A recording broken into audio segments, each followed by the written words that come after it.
সালামের রেশ মতো তাদের ভিতরে নেই। দুটো চটকনা দিয়ে দেখায় দেয়, গিভ রেসপেক্ট, টেক রেসপেক্ট। এখন এই মুহূর্তে আমার শ্রদ্ধেয়, আমার খুব প্রিয় শিল্পী ববিতা ম্যাডামের কথা মনে পড়ছে। উনি একটা ইন্টারভিউতে বলেছে, এখন যারা নায়িকা হয়েছে আমি কাউকেই চিনি না।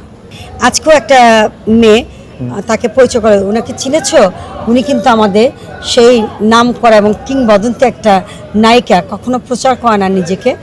বলে ও আচ্ছা, গত পরশুদিন এসেছিলাম, তখন আমাকে বলো তাই নাকি। আর আজকে আমি বললাম আচ্ছা তুমি তো ভালোই মানে কথা বলো, তোমার কয়টা ছবি রিলিজ হয়েছে বোন? বাবা সামনে দুটো হবে, আমি এবার ভোটার হয়েছি।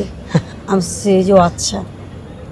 একবার মন চেয়েছিল বলতে যে বলেন মেয়েটাকে দেখায় দেন, দুটো চটকনা দিয়ে দেখায় দেয় যে সিনিয়র শিল্পীদের কেমনে উনি কিভাবে করে উঠে। আমি দাঁড়িয়ে যাচ্ছি, যাকে দেখছি তাকে দেখি দাঁড়িয়েছি। আসসালামু আলাইকুম।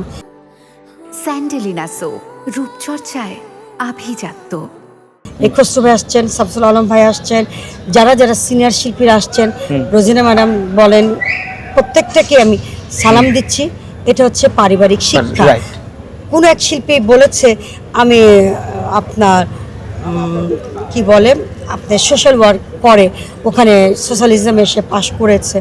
Well, but you have no courtesy and manner. You should to try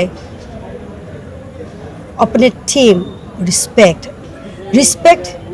give a respect, give respect, take respect। তুমি সম্মান দাও, সম্মান নাও। জাস্ট লাইক গিভ লাভ, টেক লাভ।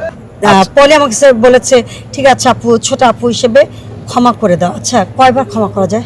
আজকেও তো সেম কাজটাই করলো। আজকে যখন পরিচয় করলো, তারপরে ও আচ্ছা উত্তর দিল, ও আচ্ছা। তখন আমি লাস্টে বাধ্য হয়ে বললাম তোমার কয়টা ছবি রিলিজ হয়েছে? আমি তো তোমার একটা ছবিও দেখিনি। হ্যাঁ তোমার হয়তো বা মিউজিক ভিডিও বের হয়েছে, কিন্তু আমি সিনেমা দেখিনি। এখন এই মুহূর্তে আমার শ্রদ্ধেয়, আমার খুব প্রিয় শিল্পী ববিতা ম্যাডামের কথা মনে পড়ছে। উনি একটা ইন্টারভিউতে বলেছে, এখন যারা নায়িকা হয়েছে আমি কাউকেই চিনি না। ঠিক আমারও তাই।